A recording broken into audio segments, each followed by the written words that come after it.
भक्ती चालू आहे ना तुमची? हो चालू आहे. रामकृष्ण हरीचा मंत्र चालू आहे ना? हो चालू आहे. दत्त महाराजांचा, आपल्या कुलस्वामींचा, आपल्या ग्रामदेवतांचा, तुम्हाला जे सांगितलं तुमचं चालू आहे. हो साय भक्ती केल्याशिवाय पर्याय नाही. पण फरक आहे ना तुम्हाला चालू केल्यापासून, नामस्मरण चालू केल्यापासून? फरक आहे. अजून भक्ती ठेवायची चालू तुम्हाला. भक्ती कंटिन्यू ठेवायची आहे. कंटिन्यू का ठेवायची आहे? तर तुमचा मार्ग नामस्मरण चालू केल्यापासून बाजूला जायला लागला आणि ते संपत आलाय. म्हणजे संपत म्हणजे किती? आता 20%.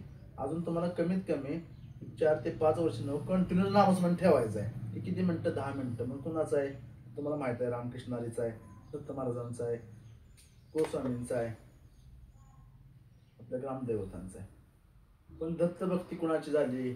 सद्गुरूंची झाली. पांडुरंगाचा मार्ग कुठला झाला? कलियुगाचा झाला. हे भक्ती करताना कुठल्या पद्धतीने केली पाहिजे माणसांनी माहित नाही. पण सेवा कुठनं आल्या? नवनारायण अवतारापासून काय झालं? भक्ती मार्ग सगळ्या जगात गेला. त्यात नरसिंहनाथ महाराज आहेत, गोरक्षनाथ महाराज आहेत, कानिफनाथ महाराज आहेत, सरपटनाथ महाराज आहेत, रेवणसिद्ध महाराज आहेत, आपला अनेक गुरुवर आहेत. मग त्यांची भक्ती करताना ते संताचा मार्ग म्हणजे गुरु शिष्याचं नातं कशासाठी केले तयार? तर कलियुगासाठी. कलियुगाची भक्ती कोणाची आहे? तर पांडुरंगाची आहे. पांडुरंग कोण आहे? तर हरी आहे. हरी कोण आहे? कृष्ण आहे. कृष्ण कोण आहे? राम आहे. राम म्हणजे कोण आहे? ही अनेक कृष्ण अवतारच आहेत. भक्ती कुठल्या रूपी करायची आहे?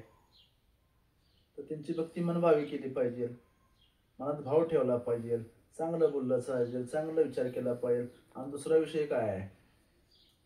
तर भक्ती करताना कुठल्या दैवताला कुठली बोलायला तुम्हाला अधिकार नाही. कोणचा देव आला, कुठली देवी आली, काय आली.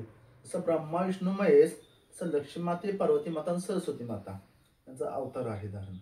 लक्ष्मी माता कोण आहे? तर जगातली आता तीच सीता माता आहे, तीच रुक्मिणी माता आहे, तिचा अवतार लक्ष्मी मातेचा आहे. मग आदिशक्तीमध्ये पार्वतीचा अवतार कोणाचा आला? अयल्लमा देवी आहे, मायक्का देवी आहे, संधीची आहे, जजची आहे, येडामाय आहे, कळंबा देवी आहे, दुर्गा माता आहे, संतोषी माता आहे. या सगळ्या देवांची रूपं आली. मग त्यांची जी भक्ती करते ती भक्ती करताना मनभावी करायची, अर्धी भक्ती नाही करायची. मग कोणाला कसं असतं? भक्तीपोटी कोणाला संचार आलेला असतो, कोणाचं म्हणजे वारं म्हणतात त्याला. वारं कोणाचं कधी बंद आहे, कोणाचं चालू आहे, कधी नाही. तुमची भक्ती कमी झाली की अचानक तुमच्यावर संकट निर्माण चालू होतं.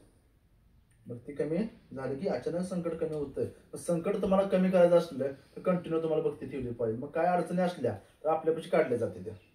कुठलंही तुमचं निवारण केलं जातं. मग तुम्हाला समजा वाईट निगेटिव्हचा प्रभाव पडलाय, वाईट शक्ती तुमच्या मनात निगेटिव्ह विचार स्वप्न पडते, ती मनात भीती येते की बाबा मला काहीतरी करायचं आहे, असं वाटतं की मला आज काहीतरी कोणतरी घेऊन चाललंय. म्हणजे तुमच्या मनाचा भ्रम असला काय असलं तिथं आपण सगळं काढतो. पण कसं काढतो? भक्ती मार्गानं, नामस्मरणानं.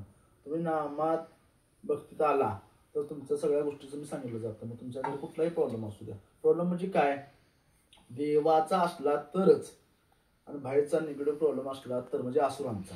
असुर म्हणजे कोण आहे? जसं देव आहे तसं असुर शक्ती आहेच ना. मग तुम्हाला तिथं काढायचं असलं तर पहिलं तुम्हाला काय करायला लागेल? नामस्मरण करायला लागेल. जसं जसं तुमची भक्ती वाढेल तसं तुमचा मार्ग निघून जाईल. ते मार्ग काढण्यासाठी तुम्हाला काय करायला लागेल? पहिलं इथं आलं तर पाहिजे, पहिलं विचारणा पुस्तक केली पाहिजे. भक्ती मार्ग कसा करायचा आहे? तुम्ही स्वतः करायला गेलं तर तुम्हाला माहित नसतो कसा करायचा. तर तुम्ही काय करताय? अर्धही करताय तर वर्षी चढताय. दैवताची भक्ती करताना तुम्हाला कुठेही अडचण नाही. एखाद्याच्या घरी तर देवी अयल्लमा देवी असली तर पहिल्यापासून आहे पिढ्यानपिढी, तर ती पिढ्यापिढी मार्ग आल्यानंतर ती तुमच्या पिढी जो करत आलाय तुम्ही ते केलाच पाहिजे. जे सवष्ण आहे त्याचं काय असेल ती जुना रूढीप्रमाणे आलेलं जे आहे ते तुम्हाला केलं पाहिजे. पण त्यातून तुमची इच्छाच आहे बाबा मला एखादा, आम्हाला शाकाहारी व्हायचं आहे आणि आम्हाला खरे आंबील आहे. खरे आंबील तुम्ही कसं आहे? सगळ्यांनी सोडा मांसाहार घरातल्याने. आदिशक्तीला सुद्धा म्हणून सांगू शकता की आता आम्ही काय झालूया? गोडवं झालोय, आम्हाला देता येत नाही तुला. मग तुम्ही चांगला राहिला की देवी पण तुम्हाला आशीर्वाद देतेच ना. पण तुम्ही काय करणार? खाणार. आणि भक्ती मार्गात सांगणार देवाला असलं कसं चालतं, कसं चालतं. मग तुम्ही पण खायचं बंद करा ना. तुम्ही खाताय म्हटल्यावर त्यांचं जे राखण आहे दैत्य कोण म्हटलं जातं ते जुन्याप्रमाणे आलेलं आहे.